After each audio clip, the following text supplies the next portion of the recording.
The river to freedom. Suddenly the crowd north to show Juan, and I was not Matthew's first to escape purposeless.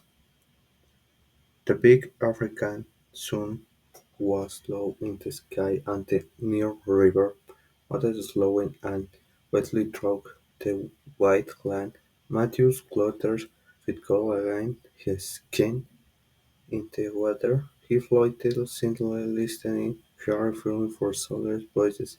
They will kill me if they find me. To talk, he stayed carefully with the long grass at this side in the river. Matthew's bodyhood was one hungry and very weak, and wanted to swim quickly to sour water, but the heat no mob soldiers can easily hear the sounds of men swim on Kirk. Matthew looked slowly around the dark river, straight into the narrow yellow eyes of a crocodile. The large, dangerous animal began swimming quickly toward him. "What called the hood? I am dead man," the thought. As the animal came closer, Matthew looked deep into its cold eyes.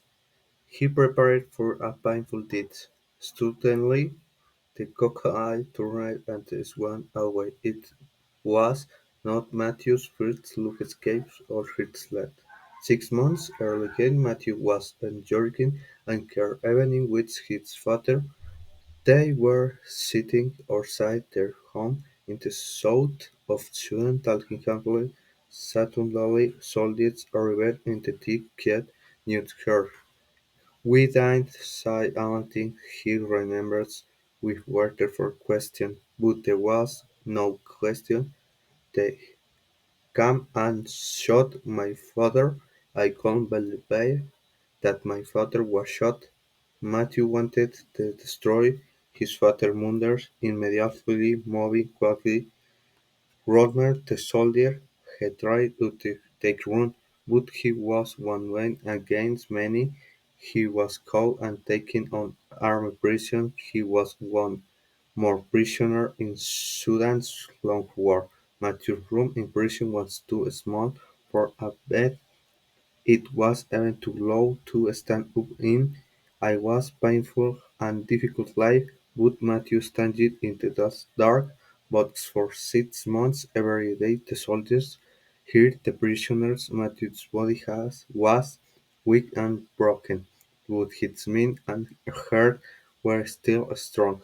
One day the prison wardens decided to make some of the prisoners think they want to kill them, or was Matthew Luke changing at last as he walked slowly and painfully in the bright raw sun? Matthew noticed something like an ugly gray stream. It was cut straight and deep into the earth. Dirty water ran through in from the prison buildings, through the yard, and under the prison wall.